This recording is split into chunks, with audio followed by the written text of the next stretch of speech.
நானா கேட்குறேன், எந்த கட்சி தொண்டராக இருக்கட்டும், ஒருத்தர் நெஞ்சு வலினா அவ்வளோ மனசாட்சி இல்லாமலாம் தமிழக மக்கள் போயிட்டாங்க. 4 பேர் தூக்கி எடுத்துன்னு போயிட்டு அந்த ஆம்புலன்ஸில் வைக்க மாட்டாங்களா? அந்த ஆம்புலன்ஸு இந்த 500 மீட்டர் தானே பிரச்சனை. இப்படிக்கா இருந்ததுன்னா ஆம்புலன்ஸு, இந்த ஆம்புலன்ஸ் இப்படியே ஆஸ்பத்திரிக்கு போயிடலாமே, இல்லை இப்படி இருக்குது இந்த ஆம்புலன்ஸ்னால் இப்படியே போயிடலாமே.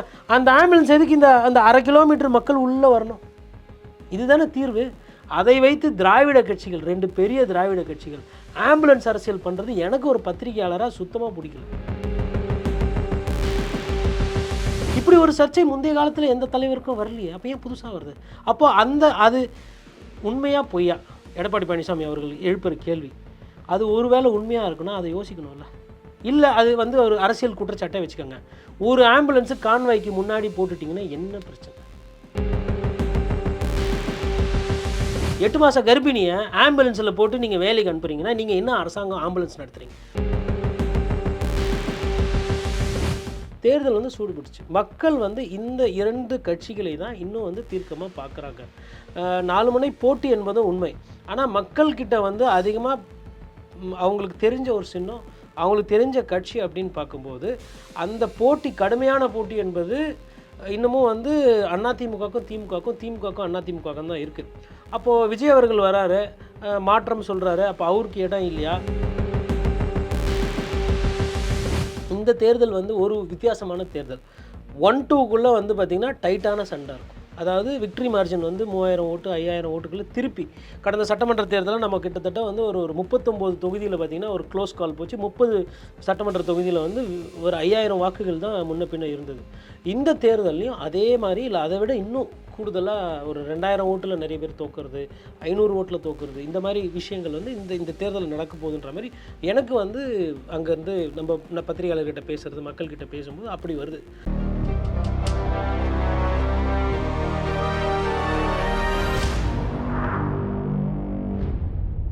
நியூஸ்பிக்ஸ் இந்தியா நேயர்களுக்கு வணக்கம். 8 மாதத்தில் தேர்தல் களத்தை தமிழகம் நோக்க போகுது. அரசியல் கட்சிகள் பரபரப்பாக வேலைகளை செஞ்சுட்டு இருக்காங்க. மக்கள் மத்தியிலையும் தினம் ஒரு மாநாடு, எழுச்சி பயணம், புது புது திட்டங்கள்னு பல விஷயங்கள் மக்களை ரொம்பவுமே ஆக்கியபைடாக வச்சுருக்குன்னு சொல்லலாம். இந்த சந்தர்ப்பத்தில் தேர்தல் களத்தை பற்றியும் அரசியல் கட்சிகள் பற்றியும் அவங்களுக்கு மக்கள் மத்தியில் எந்த மாதிரியான வரவேற்பு இருக்குங்கிறத பற்றியும் தெரிஞ்சுக்கிறதுக்காக ஒரு சுற்றுப்பயணமே போயிட்டு வந்திருக்காரு மூத்த பத்திரிகையாளர் திரு கோட்டீஸ்வரன் அவர்கள். அவர் இன்னைக்கு நம்மிடையே இணைந்திருக்கார். அரசியல்ல இருக்கக்கூடிய சுவாரஸ்யமான நிகழ்வுகளை பற்றி அவர்கிட்ட பேசலாம். வணக்கம் சார். நேயர்களுக்கு அன்பு வணக்கம். திமுக பக்கத்துல இருந்து பார்த்தோன்னா உங்களுடன் ஸ்டாலின், இந்த மாதிரி வந்து தாயுமானவர் திட்டம், அப்புறம் இப்போ பேப்பர் எடுத்தோன்னாலே வந்து இதை திறந்தாங்க அதை திறந்தாங்க அப்படின்னு சொல்லி ஒரு பெரிய லிஸ்டே வந்துட்டு இருக்கு. இந்த பக்கம் அதிமுக பொதுச் செயலாளர் எடப்பாடி பழனிசாமி அவர்கள் எழுச்சிமிகு பயணம்னு சொல்லி சுற்றுப்பயணம் போனார். ஆரம்பத்தில் அது சுந்தரா டிராவல்ஸ், தவழ்ந்தபாடின்னு அவர் ரொம்பவுமே கிண்டல் அடித்து பத்திரிகைகள்லாம் எதிர்கட்சிகள் சொல்லி இருந்தாலுமே அவரோட பயணம் வந்து போக போக ஒரு இட் கெயின்ட் மொமெண்டம்னு சொல்லலாம் over a period of time. இப்போ வந்து 2 கட்சிகள் மத்தியில் எப்படி வரவேற்பு, மக்கள் எப்படி எடுத்துக்கிறாங்க அப்படின்றது சொல்லுங்கள். தமிழகத்தை 2ஆக பிரிக்கலாம். அதாவது எப்படின்னா, ஜாகிரபிக்கலாக பார்த்திங்கன்னா 4ஆக போகும். தென் மாவட்டம், டெல்டா, வட தமிழ்நாடு, சென்னை உட்பட, அதுக்கப்புறம் கொங்கு. இது வந்து ஜாகிரபிக்கலாக. இதே நீங்கள் வந்து எனக்கு அப்படி வேண்டாம், நான் அடிப்படையில் 2ஆக பிரிக்கிறேன்னா அர்பன், அதாவது நகரம் சார்ந்த தொகுதிகள், ஊர் கிராமங்கள் சார்ந்த தொகுதிகள். உதாரணத்துக்கு கேவி குப்பம் வேலூரில். இப்போ வேலூர் டவுன் ஒரு மாதிரி ஓட்டு போடும், கேவி குப்பம் ஒரு மாதிரி ஓட்டு போடும். ரெண்டுமே வேலூர் மாவட்டம் தானே. என்ன அப்படின்னு பார்த்தீங்கன்னா, வேலூர் டவுனில் வந்துட்டு ஒரு நகரத்தில் இருக்கவங்களோட விஷயங்கள் வந்து பிரதிபலிக்கும். உதாரணத்துக்கு சொத்து வரி, தண்ணி வரி, கரண்ட் பில் அங்கே பிரதிபலிக்கும். இதே கேவி குப்பத்தில் நீங்கள் போய் எடுத்திங்கன்னா வந்து 100 நாள் வேலைவாய்ப்பு திட்டம், விவசாயி பிரச்சனை, அப்புறம் அங்கே இருக்கவங்களுக்கு வேலைவாய்ப்புகள், அது அங்கே பிரதானமாக உதவிக்கும். இங்கே பார்த்திங்கன்னா நகராட்சி, முனிசிபாலிட்டி, டவுன் வரும். அதில் பார்த்திங்கன்னா கேவி குப்பத்தில் முழுக்க கிராமம், எல்லாமே கிராம பஞ்சாயத்து தான். அப்போது அந்த தொகுதிக்கு தொகுதி அந்த மாறுற அந்த தன்மை இருக்குது. அப்போது அதனால தான் சொல்கிறோம், நம்ம நகரத்தை சார்ந்து கிராமங்களை சார்ந்து. நகரத்தை சார்ந்து எப்படி இருக்காங்கன்னா டிஎம்கேவுக்கு இன்க்ளைண்ட் ஆகிருக்காங்க. இது முன்னாடியே இருந்த ஒரு சப்ஜெக்ட். அந்த தொடர் வந்து இன்னும் தொடர்கிறது. நகரங்களில் பார்த்திங்கன்னா இப்போ திருச்சி, சென்னை போன்ற மாவட்டங்களில் வந்துட்டு திமுகவுக்கு இன்னும் கொஞ்சம் பலம் இருக்கிற மாதிரி ஒரு தோற்றம் இருக்குது. அதேமாதிரி அதிமுக பொறுத்தவரையில் பார்த்திங்கன்னா கிராமப்புறங்களில் நீங்கள் வந்து இப்போ இதை டெல்டா எடுத்திங்கன்னா உங்களுக்கு நாகப்பட்டினம், மயிலாடுதுறை அந்த இடம், அதே மாதிரி உங்களுக்கு வந்து தென்காசி, அதுக்கப்புறம் இந்த சைடு வேலூரில் கிராமப்புறங்கள் அதெல்லாம் பார்த்திங்கன்னா அதிமுகவுக்கு நல்லா இருக்கா மாதிரி ஒரு ஒரு சில சமிக்கைகள் வந்து நமக்கு வருது. அப்போது இது தேர்தலுக்கு இன்னும் நல்லா இருக்கு. இப்போ நான் எதை வைத்து சொல்கிறேன்னா, தேர்தல் வந்து சூடுபிடிச்சு மக்கள் வந்து இந்த 2 கட்சிகளை தான் இன்னும் வந்து தீர்க்கமாக பார்க்குறாங்க. 4 முனை போட்டி என்பதும் உண்மை. ஆனால் மக்கள்கிட்ட வந்து அதிகமாக அவங்களுக்கு தெரிஞ்ச ஒரு சின்னம், அவங்களுக்கு தெரிஞ்ச கட்சி அப்படின்னு பார்க்கும்போது, அந்த போட்டி கடுமையான போட்டி என்பது இன்னமும் வந்து அதிமுகவுக்கும் திமுகவுக்கும், திமுகவுக்கும் அதிமுகவுக்கும் தான் இருக்குது. அப்போது விஜய் அவர்கள் வராரு, மாற்றம் சொல்கிறாரு. அப்போ அவருக்கு இடம் இல்லையா? அப்புறம் நாம் தமிழர் கட்சி சீமான் அவர்கள் மக்கள் பிரச்சனையை பேசுகிறார், மக்கள்கிட்ட அன்றாடம் போகிறாரு, நிறைய கருத்துக்கள்லாம் சொல்கிறாரு. அப்போ அவருக்கு உண்டான இடம் என்னன்னு பார்த்தீங்கன்னா, இங்கே தமிழகத்தில் எல்லாருக்குமே இடம் இருக்குது. இந்த தேர்தல் வந்து ஒரு வித்தியாசமான தேர்தல். 1, 2க்குள்ளே வந்து பார்த்திங்கன்னா டைட்டான சண்டை இருக்கும். அதாவது விக்ட்ரி மார்ஜின் வந்து 3000 ஓட்டு 5000 ஓட்டுக்குள்ளே திருப்பி கடந்த சட்டமன்ற தேர்தலில் நம்ம கிட்டத்தட்ட வந்து ஒரு 39 தொகுதியில் பார்த்திங்கன்னா ஒரு க்ளோஸ் கால் போச்சு. 30 சட்டமன்ற தொகுதியில் வந்து ஒரு 5000 வாக்குகள் தான் முன்ன பின்ன இருந்தது. இந்த தேர்தல்லையும் அதே மாதிரி இல்லை அதை விட இன்னும் கூடுதலாக ஒரு 2000 ஓட்டில் நிறைய பேர் தோக்குறது, 500 ஓட்டில் தோக்குறது, இந்த மாதிரி விஷயங்கள் வந்து இந்த தேர்தலில் நடக்க போகுதுன்ற மாதிரி எனக்கு வந்து அங்கேருந்து நம்ம பத்திரிகையாளர்கிட்ட பேசுகிறது, மக்கள்கிட்ட பேசும்போது அப்படி வருது. இதில் ரொம்ப முக்கியமானதுன்னா 1, 2 கொண்டி சண்டை இல்லை, 3வது இடம் 4வது இடத்துக்கும் சண்டை இருக்குது. இது தமிழகத்துக்கு புதுசு. அந்த 3வது 4வது சண்டை எப்படி வரப்போகுது அப்படின்னா, ஒருவேளை சீமான் அவர்களுக்கும் விஜய் அவர்களுக்கும் வரலாம், இல்லை ஒருவேளை யாரோ ஒருத்தர் இதில் மேலே போகலாம், இல்லை மேலே இருக்கவங்க கீழே போகலாம். அப்போ 1, 2 சண்டை வந்து ஆளுங்கட்சி எதிர்கட்சி சண்டை தனியாக நடக்கும்.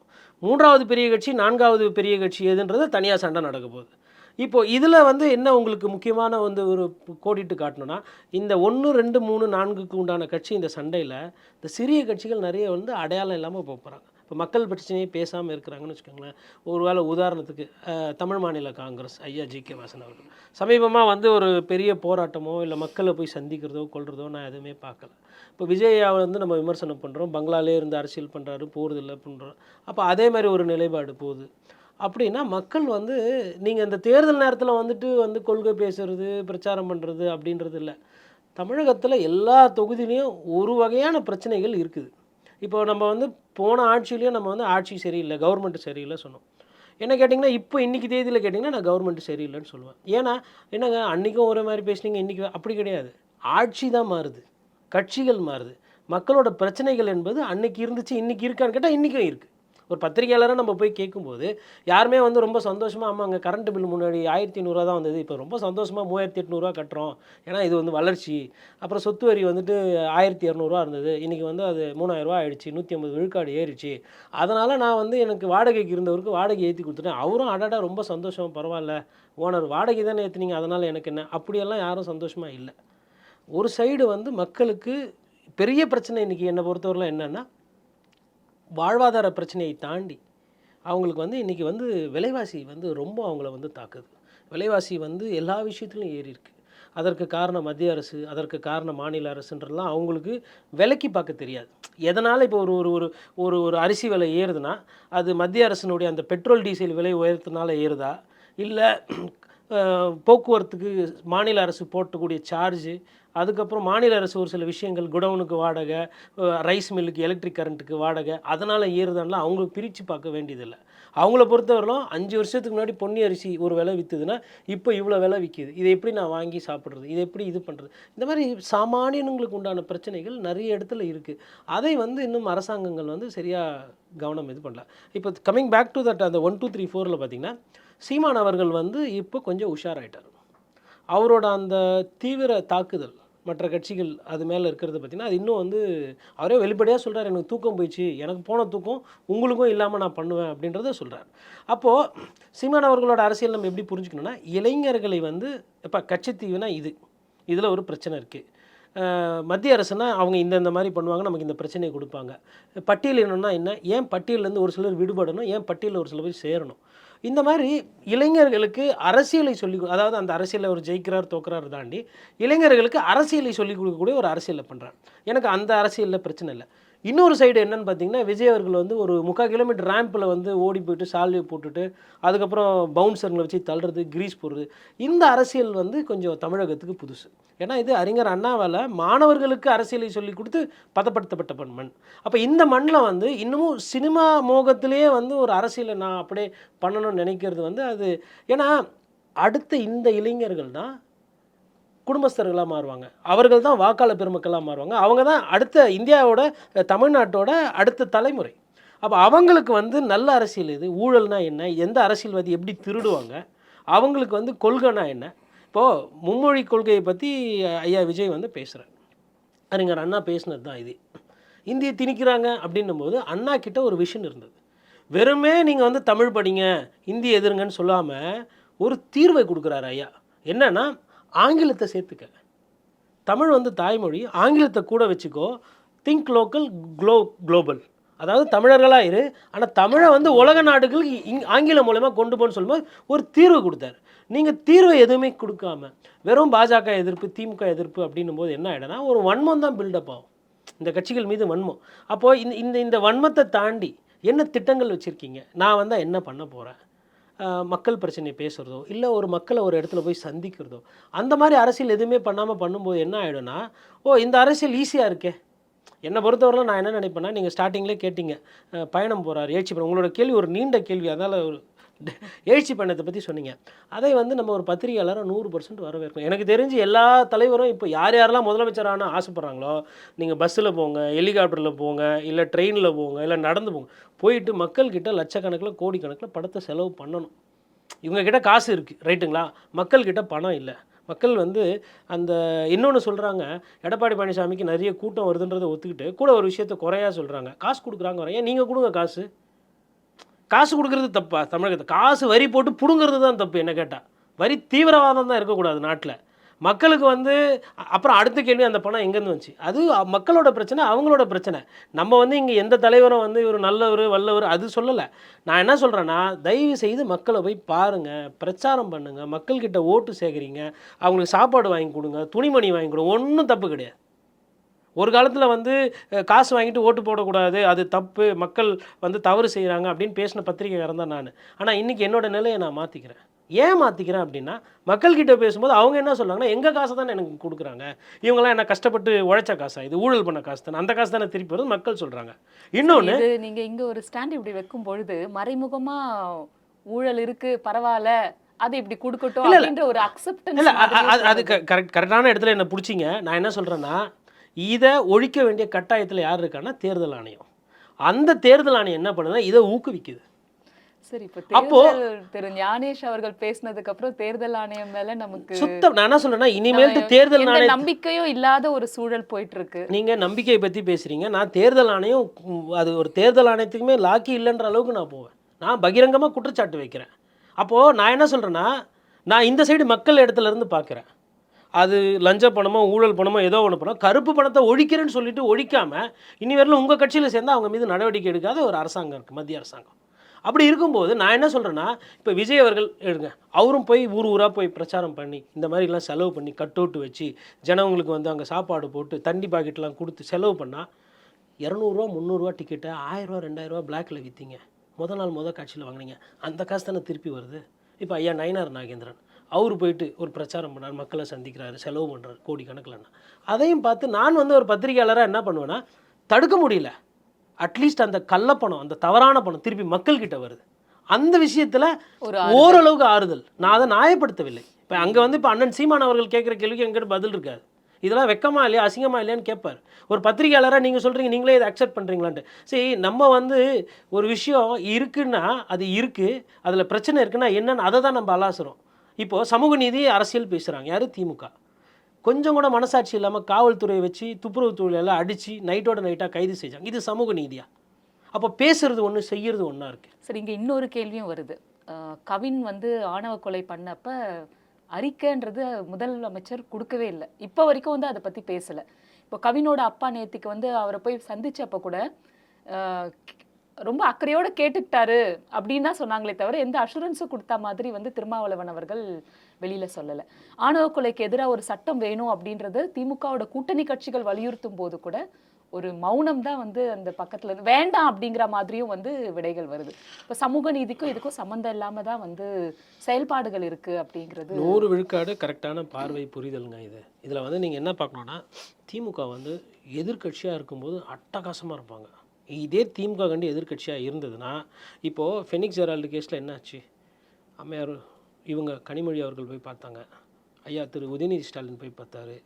இன்றைய திமுக தலைவர், அன்றைக்கி எதிர்க்கட்சி தலைவர் வந்து அறிக்கை மீது அறிக்கை, அதை பற்றின விமர்சனம், அதை பற்றின பத்திரிகையாளர் எல்லாரும் மொத்தமாக பொங்குனாங்க. இன்றைக்கி இந்த விஷயத்தில் வந்து பேசலை. அஜித்குமார் விஷயத்துலையும் சரி, கவின் விஷயத்துலையும் சரி. அஜித்குமார் விஷயத்தில் உயிர் போனது உண்மை, உடலை பார்த்தது இருக்குது, ப்ரூஃப் இருக்குது, எவிடன்ஸ் இருக்குது. யாரும் வந்து தானாக அவங்களே அடிச்சுக்கிட்டு சித்திர மாட்டாங்க. எனக்கு சட்டமன்றத்தில் நினைவு கரெக்டாக இருக்குமேனால், எடப்பாடி பழனிசாமி அவர்கள் முதலமைச்சர் ஸ்டெர்லைட்டை பற்றி ஐயா துரைமுருகன் கேட்குறாரு. இந்த மாதிரி குருவி சுடுற மாதிரி சுட்டு சாவடிச்சிட்டிங்களேன்னு சொல்லிட்டு உணர்வுபூர்வமாக பேசுகிறாங்க. இவங்க வந்து இல்லை கொலைகளெல்லாம் பேசக்கூடாது அப்படி இப்படின்னு அதிமுக அன்றைய அமைச்சர்கள்லாம் வந்து ஒரு கூப்பாடு போட்டு பிரச்சனை பண்ணுறாங்க. அப்போ ஐயா துரைமுருகன் ஏந்து நான் வேணா இப்படி சொல்லிட்டா, அவங்களே துப்பாக்கி எடுத்து அவங்களே உயிரை வந்து சுட்டு சிரித்து கொண்டே மாய்த்துக்கினார், அந்த மாதிரி கிண்டல் பண்ணார். அப்போ அன்றைக்கும் உயிர் போச்சு, இன்றைக்கும் உயிர் போச்சு. ஆனால் அன்றைக்கி போகும்போது நீங்கள் வந்து பேசுகிறீங்க, கடுமையாக சாடுறீங்க. ஆனால் இன்றைக்கி உயிர் போகுது, காவல்துறை வந்து லாக்அப் எடுத்து 26 பேர் செத்துருக்குறாங்க. என்ன அங்கே ஒரே முட்டா சுட்டு 13 பேர் செத்தாங்க, நீங்கள் 2 இன்ஸ்டால்மெண்ட்டில் சாவடித்து 26 பேர் இறந்துருக்குறாங்க. இது போதா குறைக்கு கள்ளசாராய சாவு. ஃபஸ்ட்டு வாட்டி அந்த இஷ்யூ வந்தப்போ அதை தீவிரமாக பண்ணியிருந்தீங்கன்னா பிரச்சனை கிடையாது. அப்போ காவல்துறைக்கு வந்து தீவிரமாக முட்டு கொடுத்து இந்த அரசாங்கம் காப்பாற்றி கெட்ட பேரை இவர் சம்பாரிச்சிக்கிறாங்க. முதலமைச்சருக்கு தனிப்பட்ட முறையில் மக்கள்கிட்ட போயிட்டு அவரை பற்றி என்ன பார்வைன்னா அவருக்கு ஒன்றும் கெட்ட பேர்லாம் இல்லை. ஆனால் இந்த ஆட்சியின் மீது கோபம் இருக்குது மக்களுக்கு. காவல்துறை வந்து ரொம்ப முக்கியங்க. அது வந்து ஒரு ஏவல் துறை மாதிரியோ இல்லை மக்களை வந்து ஒடுக்குமுறை பண்ணுற மாதிரி ஒரு பாதுகாப்பு இல்லாத ஒரு சூழ்நிலை வந்துருச்சுன்னா மக்களுக்கு பிடிக்காது. ஏன்னா என்ன அடிப்படையில் இன்றைக்கி அவருக்கு நடக்கிறது நாளைக்கு எனக்கு நடக்கும். அதாவது யூனிஃபார்ம் போட்டிருக்கவங்க பேசுகிற தன்மை பாருங்களேன். பொதுமக்களை வந்து ஒருத்தர் அப்படிக்கா சாலைக்கா போகிறாரு இல்லைன்னா அவங்க பேசுகிறதே வந்து வா போ மரியாதை குறைவாக பேசுறது, தன்மையற்ற ஒரு நிலை. அதற்கு நிறைய காரணிகள் இருக்குது. அவங்களுக்கு ஆண்டாண்டு காலமாக இருக்கிற பிரச்சனை இருக்குது. ஆண்டாண்டு காலமாக இந்த பிரச்சனை இருக்கும்போது ஆளுகின்ற அரசு எதுக்கோ அதற்கு அகேன்ஸ்டாக போயிடும். காவல்துறைக்கு ஓட்டு கிடையாது, ஆனால் அந்த காவல்துறை யார் கட்டுப்பாட்டில் இருக்குது? முதலமைச்சருக்கு. இப்போ திமுகவுக்கு ஓட்டு குறையுமா கூடுமா? காவல்துறைன்னு வச்சா சட்டம் ஒழுங்கு பிரச்சனை வரும்போது அது திமுக தலையில் தானே விடியும். இதே இவர்களுக்கு புரிய மாட்டேங்குது. அதிமுகவோட கேம்பெயின் வந்து ரொம்ப சுவாரஸ்யமாக போயிட்டுருக்குன்னு எல்லாரும் பாசிட்டிவாக சொல்லிட்டு இருந்தாங்க. ஆனால் சமீபத்தில் வந்து ஒரு ஆம்புலன்ஸ் பிரச்சனை வந்து அங்கே வந்தது. ஒரு எதிர்க்கட்சி தலைவராக, பொறுப்பான ஒரு தலைவராக அவர் வந்து ஆம்புலன்ஸில் இந்த மாதிரி என்னோட கூட்டத்துக்கு இடையூறு பண்ணாங்கன்னாக்கா என்னோட கேடர் என்னால் கண்ட்ரோல் பண்ண முடியாது அப்படின்னு சொன்னார். அதே மாதிரி நேற்றைய தினம் வந்து ஒரு அட்டாக் நடந்து கேஸ் எல்லாம் பதிவு பண்ணியிருக்காங்க. அவர் அப்படி பேசினது வந்து சரியா? அது ஒரு பொறுப்பான ஒரு தலைவருக்கு அழகா? அவர் தலைவர் அப்படின்றதை தாண்டி அடிப்படையில் அவர் ஒரு மனிதர். ஓகேங்களா? இப்போ நம்ம பேசுகிறோம், இப்போது ஏதோ ஒரு டிஸ்டர்பன்ஸ் இருக்குதுன்னு வச்சுக்கோங்களேன், இல்லை ஒரு செல்லில் வந்து திடீர்னு அடிச்சுக்கிட்டு இருக்குன்னு வச்சுக்கோங்களேன், ஒரு பேச்சாளர் யாராக இருந்தாலும் சரி அந்த நேரத்தில் வந்துட்டு மூளையில் மண்டையில் சிந்தனையில் இருக்கிறது தடுப்படும், வார்த்தைகள் மாறும்.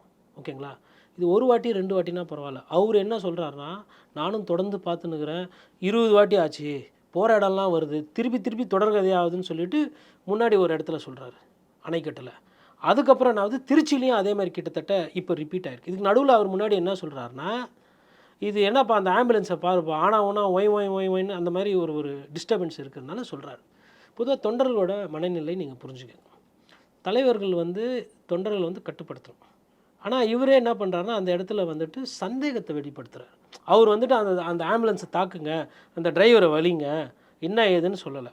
அவர் என்ன சொல்கிறாருன்னா, அடுத்த முறை இந்த மாதிரி ஆம்புலன்ஸ் வந்ததுன்னா ஆம்புலன்ஸ் ஓட்டின்னு வரவரை ஆம்புலன்ஸில் போகிற மாதிரி ஆகும்னு சொல்லிட்டு தன்னோட கோபத்தை வெளிப்படுத்துகிறார்.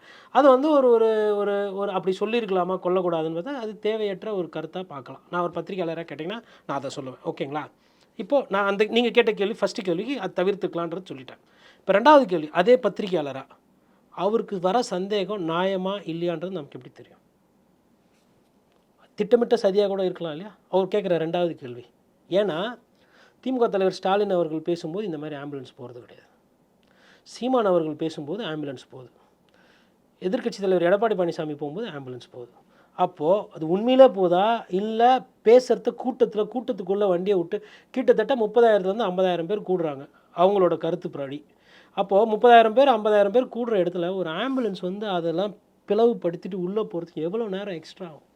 அதே ஆம்புலன்ஸை காவல்துறையை வச்சு நீங்கள் ஒரு க்ரீன் சேனல், இது எல்லாமே பஸ் ஸ்டாண்டு, பஸாரு, அதுக்கப்புறமா வந்து ஒரு ஆஸ்பத்திரி பக்கத்தில், ஆஸ்பத்திரினா அந்த உங்களுக்கு ஆஸ்பத்திரி பேக் சைடு, அது மாதிரி எங்கே கூட்டம் நிறைய சேருவாங்களோ அந்த இடத்துல தான் வச்சுருக்குறாங்க. ஓகேங்களா?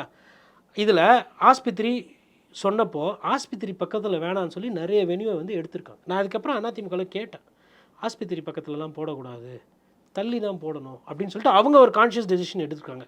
அப்படி எடுத்து ஃபைனலைஸ் பண்ணது பார்த்திங்கன்னா பைபாஸ்க்கு வெளியில், இல்லை ஒரு பெரிய கிரவுண்ட் இருக்கிற ஏரியா, இல்லை பஸ் ஸ்டாண்டில், இல்லைனா ஒரு பஸார் இருக்குது, மார்க்கெட் இருக்குது, அந்த இடத்துல எடுத்துருக்காங்க. மார்க்கெட் பக்கத்தில் ஒரு பெரிய தனியார் ஆஸ்பத்திரி யாருன்னா வச்சுருப்பாங்களா? எங்கன்னா யோசிச்சு பாருங்கள், கிடையாது. அப்போது எந்த ஒரு பொதுக்கூட்டம் எடுத்திங்கனாலும் ஒரு 500 மீட்டருக்கு கூட்டம் இருக்கும், மக்கள் வந்து சேர்ந்துருப்பாங்க ரெண்டு சைடும். இந்த 500 மீட்டரை நீங்கள் கடந்து போகிறதுக்கு எப்படி பார்த்தாலும் 5 நிமிஷத்துலேருந்து 8 நிமிஷம் ஆகும் அடிப்படையில். ஏன்னா மக்கள் வந்து கூட்ட நெரிசல் இருக்கும்போது ஒரு அடி தள்ளுறதே கஷ்டம், ஒருத்தர் இடிச்சிட்டு நிற்பாங்க எந்த பொதுக்கூட்டம் எடுத்திங்கனாலும் சரி. அப்போ ஒருத்தர் இடிச்சிட்டு நிற்கும்போது ஆம்புலன்ஸ் அவ்வளோ ஒரு பெரிய வாகனம் வந்து போகிறதுக்கு 8 நிமிஷம். இதையே நீங்கள் அந்த கார்டன் ஆஃப் பண்ணியிருக்கிற பைபாஸில் பக்கத்துலையோ இல்லை வேறு ஒரு ரூட் வழியாக நீங்கள் போனீங்கன்னா அது 3 நிமிஷத்துக்கு 4 நிமிஷத்தில் போயிடும். அப்போ என்ன ஆகும்? நோக்கமானது என்ன? அந்த கோல்டன் ஹவரில் உள்ளே இருக்கிற உயிரை காப்பாற்றுறது, இல்லை ஒரு உயிரை காப்பாற்றினா அந்த இடத்துக்கு உடனே போகிறது. இது 2வது பார்வை. 3வது, சரி இப்போ வெறும் நடக்கிற இடத்துலே மயக்காட்சி போயிடுறாங்க, இல்லை அங்கேயே ஒருத்தருக்கு நெஞ்சு வலி வருது, திமுக அது அதிமுக கூட்டத்துக்கு வராங்க, அங்கேயே வந்து மயக்கடிச்சு விழுறாங்க. அப்போ அவங்கள எப்படி பாதுகாக்கிறதுனா, கான்வாய் வண்டி இருக்குது இல்லைங்களா, எடப்பாடி பழனிசாமி வண்டிக்கு முன்னாடி சிஆர்பிஎஃப்பில் பார்த்தீங்கன்னா 2 வண்டி போடுவாங்க, சிஆர்பிஎஃப் ஃப்ரண்ட்டு, சிஆர்பிஎஃப் ரேரு. அதேமாதிரி நீங்கள் ஐயா ஸ்டாலின் அவர்கள் கான்வாயில் எடுத்திங்கனாலும் ஸ்டேட் பெட்ரோல் வண்டி எஸ்காட் 1, எஸ்காட் 2, எஸ்காட் இவருக்கு எக்ஸ்ட்ரா வரும், ஏன்னா சிஎம்ன்ற காரணத்தினால. பிரதமர்னால் இன்னும் ஜாஸ்தி வரும். அதில் ஒரு ஆம்புலன்ஸை நீங்கள் போட்டு வச்சுருந்தீங்கன்னா முன்னாடி ஒரு ஆம்புலன்ஸ், பின்னாடி ஒரு ஆம்புலன்ஸ், இல்லை ஒரு ஆம்புலன்ஸ் போதும். அந்த ஆம்புலன்ஸு கூட்டத்தை நீங்கள் பிரிவு பண்ண வேணாம். எல்லா இடத்துலையும் என்ன ஆகுது? கூட்டத்து உள்ளே வந்து கூட்டத்தை பிளவு பண்ணி முன்னாடி போகுது. அந்த ஆம்புலன்ஸை தூக்கி நீங்கள் ஒரு வண்டியை முன்னாடி எக்ஸ்ட்ராவாக ஒன்று கொடுத்துட்டீங்கன்னு வச்சுக்கோங்களேன், ஒரு பாயிண்ட்டில் இந்த பிரச்சனையே தேவையில்லையே. அந்த இடத்துக்கு முன்னாடி போனோன்னா அந்த ஆம்புலன்ஸ் அங்கேருந்து போயிடும். சரி, இன்னொரு ஆம்புலன்ஸ் ஸ்டேஷனாக போட்டு வச்சுருக்காங்க. எங்கே வச்சுருக்காங்கன்னா கூட்டம் கூடுற இடத்துலையுமே, இது அம்மையார் ஜெயலலிதா காலத்துலேயும் இருக்குது, கலைஞர் காலத்துலேயுமே இருக்குது. இந்த மாதிரி பெருசாக கூட்டம் போடுற இடத்துல, இல்லை சர்க்கஸ்க்கு கூட பார்த்தீங்கன்னா ஆம்புலன்ஸ் ஒன்று கேட்டு வாங்குவாங்க. ஏன்னா ஒரு 20,000 பேர் உட்காந்து சர்க்கஸ் பார்ப்பாங்க. அப்போ அந்த சர்க்கஸ் கூடாரத்தில் ஆம்புலன்ஸ் ஒன்று நிற்கும், உள்ளே யாருக்குன்னா பிரச்சனைனா. அப்போ கூட்டத்தை நீங்கள் பிளவுபடுத்தி போக வேண்டாம். அங்கேயே யாருன்னா ஒருத்தர் மயக்கம் படுறான்னா, நானாக கேட்குறேன், எந்த கட்சி தொண்டராக இருக்கட்டும், ஒருத்தர் நெஞ்சு வலினா அவ்வளோ மனசாட்சி இல்லாமலாம் தமிழக மக்கள் போயிட்டாங்க. 4 பேர் தூக்கி எடுத்துன்னு போய்ட்டு அந்த ஆம்புலன்ஸில் வைக்க மாட்டாங்களா? அந்த ஆம்புலன்ஸு இந்த 500 மீட்டர் தானே பிரச்சனை. இப்படிக்கா இருந்ததுன்னா ஆம்புலன்ஸு, இந்த ஆம்புலன்ஸ் இப்படியே ஆஸ்பத்திரிக்கு போயிடலாமே, இல்லை இப்படி இருக்குது இந்த ஆம்புலன்ஸாக இப்படியே போயிடலாமே. அந்த ஆம்புலன்ஸ் எதுக்கு அந்த 1/2 கிலோமீட்டர் மக்கள் உள்ளே வரணும்? இதுதானே தீர்வு. அதை வைத்து திராவிட கட்சிகள், 2 பெரிய திராவிட கட்சிகள் ஆம்புலன்ஸ் அரசியல் பண்ணுறது எனக்கு ஒரு பத்திரிகையாளராக சுத்தமாக பிடிக்கல. ஏன்னா இது வந்து ஒரு நல்ல அரசியல் கிடையாது. ஆம்புலன்ஸ் என்பது உயிர்காக்கும் வாகனம். அந்த வாகனத்தை வச்சுக்கிட்டு அரசியல் நடக்கிறது, தொண்டர்கள் அதனால் எமோஷ்னலாக வருது, அது நல்லது கிடையாது. இன்றைக்கி எடப்பாடி பழனிசாமி அவர்கள் கூட்டத்தில் இது நடக்குதுன்னா நாளைக்கு திமுக கூட்டத்தில் நடக்கும், நாளைக்கு தாவேகா கூட்டத்தில் நடக்கும், அதுக்கப்புறம் நாம் தமிழர் கட்சி கூட்டத்தில் நடக்கும். அப்போ ஒவ்வொரு வாட்டியும் இந்த ஆம்புலன்ஸ் சர்ச்சை வருதுன்னா இதுக்கு என்ன முற்றுப்புள்ளி? இப்படி ஒரு சர்ச்சை முந்தைய காலத்தில் எந்த தலைவருக்கும் வரலையே, அப்போ ஏன் புதுசாக வருது? அப்போ அது உண்மையாக பொய்யா எடப்பாடி பழனிசாமி அவர்கள் எழுப்புகிற கேள்வி, அது ஒருவேளை உண்மையாக இருக்குன்னா அதை யோசிக்கணும்ல. இல்லை அது வந்து ஒரு அரசியல் குற்றச்சாட்டை வச்சுக்கோங்க. ஒரு ஆம்புலன்ஸு கான்வாய்க்கு முன்னாடி போட்டுட்டிங்கன்னா என்ன பிரச்சனை? முன்னாடியே எடுத்துகிட்டு வந்து அங்கே வச்சுட்டா என்ன சொல்லுவாங்க? இல்லை ஆம்புலன்ஸ்லாம் வெளியில் போது கொள்ளுது. அதாவதுங்க, நீங்கள் வந்து ஒரு இன்னொன்று பாருங்கள், இந்த ஆம்புலன்ஸில் வந்து ஒரு சில பத்திரிகை செய்தி என்னென்னா, நாங்கள் அப்படி அறிக்கையே விடல, எங்களை கேட்காம அவங்களே போராட்டம்னு விட்டாங்கன்னாங்க. அதுக்கப்புறம் இன்னொரு அசோசியேஷன் சொல்லுது இல்லை நாங்கள் சொன்னோன்றாங்க. அதிலே பிளவுபடுது. ஆம்புலன்ஸ் ஓட்டுநர்கள் வந்து போராட்டம் அப்படின்னு சொல்லிட்டு வந்துட்டு இன்றைக்கி வள்ளூர் கோட்டத்தில் போராட்டம் இன்றைக்கி காலைல செய்தி படித்தேன் இருக்குன்னு. அப்போது அதுக்கு அனுமதி தராங்க. துப்புரவு தொழிலாளி போராட்டம் பண்ணோம், எங்களுக்கு இடம் கொடுங்கன்னா அவங்களுக்கு அனுமதி கொடுக்கணும், இப்போ கோர்ட்டில் வாங்கிட்டு வாங்குறாங்க. அப்போது அரசும் வந்து நியாயமாக கூட இருக்கட்டும். அதாவது ஏன்னா அவங்க என்ன குற்றச்சாட்டு வைக்கிறாங்க அப்படின்னா, தாக்குனாங்க, உண்மையிலே அது உண்மையாக கூட இருக்கும், அடித்த மாதிரி தான் தெரியுது செய்தியில் பார்க்கும்போது. அதிமுக தொண்டர் அந்த அதாவதுங்க கையை பிடிச்சி இழுக்கிறதே வன்முறை தான். ஒரு ஆம்புலன்ஸ் ஓகே 8 மாத கர்ப்பிணி அவங்களையும் ஆமாம். சரி, இன்னொன்று அதில் இன்னொன்று 8 மாதம் கர்ப்பிணி பொண்ணு எதுக்கு ஆம்புலன்ஸில் அனுப்பிச்சிங்க? உங்களுக்குலாம் மனசாட்சியே இல்லையா? இது அடுத்த கேள்வி. அவங்க அடித்தாங்க, ரைட்டு, அவங்க குற்றவாளி, ரைட்டு, ஃப்ரேம் போட்டு நீங்கள் குற்றம் சாட்டப்பட்டவர் நீங்கள் போடுங்க. 8 மாத கர்ப்பிணியை ஆம்புலன்ஸில் போட்டு நீங்கள் வேலைக்கு அனுப்புறீங்கன்னா நீங்கள் என்ன அரசாங்கம் ஆம்புலன்ஸ் நடத்துகிறீங்க? ஆம்புலன்ஸ் எப்படி போகும்? ஒய் ஒய் ஒய்னு வேகமாக போகும். ஒரு கர்ப்பிணி இந்த மாதிரி ஆம்புலன்ஸில் ஒய் ஒய்னு வேகமாக போனால் 8 மாத குழந்தை, அந்த சிசுவுக்கு பாதிப்பு இருக்குமா இருக்காது? அந்த ஸ்ட்ரெஸ்ஸில் தானே வேலை பார்ப்பாங்க. அந்த மாதிரி ஸ்ட்ரெஸ்ஸில் இருக்கிறவங்கள ஒரு பொதுக்கூட்டத்தில் கூட்டம் அதிகமாக இருக்கிற இடத்துல யார் வேலைக்கு அமைச்சது? அது மீது நடவடிக்கை எடுக்கும். அதாவது சட்டம் என்ன சொல்லுதுன்னா, மென்சரியா என்று ஆங்கிலத்தில் சொல்லுவாங்க. தவறு, அந்த தவறுக்கு காரணி என்ன, யார் மூலமா என்ன நடக்குது, எல்லாத்தையும் நீங்கள் சேர்த்து தண்டனை கொடுத்தீங்கன்னா தான் தீர்வு வரும். அதனால் இந்த ஆம்புலன்ஸ் அரசியலை சர்ச்சையை இவங்க அதை கொஞ்சம் சிந்தித்து அரசியலை ஒரு புறம் தள்ளி வைத்து விட்டு இதற்கு ஒரு தீர்வு காணும். அதுதான் ஒரு ஒரு ஒரு நல்ல எடுத்துக்காட்டாக இருக்க முடியும். இதில் பிரதான கட்சிகள் 2 அதில் அரசியலில் பார்க்குறது அது ரொம்ப மலிவாக தான் நான் பார்க்குறேன். இதனால் மக்களுக்கு எந்த புண்ணியமோ எந்த அரசியலுமே இல்லை. 108 இருக்குன்னா இருக்குது, சுகாதாரத்துறை இயங்குதுன்னா இயங்குது. அப்போது ஒரு வைத்தியத்துக்கு பார்க்குறவங்க உடனே ஆஸ்பத்திரிக்கு போகணும். இதுதான் அதற்கு என்ன தீர்வுன்றதான் பார்க்கணுமே தவிர்த்து நீங்கள் பஸ்ஸை விட மாட்டேன்றீங்க, தொண்டர்களை விட மாட்டேன்றீங்க. இப்போ சேலத்தில் இளைஞர் அணி மாநாட்டில் திமுக முன்னணி நிர்வாகிகளே போக முடியல. ஏன்னா காவல்துறை ஒரு சில கட்டுப்பாடுகள் போகும், டைவர்ஷன் போடும், வண்டிகள் விட முடியாது. அப்போ இந்த ஆம்புலன்ஸ் விஷயத்தை காவல்துறை தன்னோட பிரச்சனையாக பார்த்து எடுத்து அதுக்கு தீர்வு காணும். அதை விட்டு இது அரசியல் ஆகிறத வேடிக்கை பார்க்குறது அப்போ காவல்துறைக்கு மாண்பு தான் போயிடும். அதில் அவங்க தான் அதுக்கு தீர்வு கொடுக்கணும். ரொம்ப அருமையாக பல கருத்துக்கள் அரசியல் நிலவரங்களை பற்றி அக்கு வேற ஆணி வேற ஆராய்ஞ்சு சொல்லியிருந்தீங்க. உங்களுடைய சுற்றுப்பயணத்தோட அனுபவம் உங்கள் பேச்சில் ரொம்ப நல்லா தெரிஞ்சுது. மீண்டும் வேறு நல்ல தலைப்புகளோடு சந்திப்போம். நன்றி, வணக்கம். நேயர்களுக்கு நன்றி, வணக்கம்.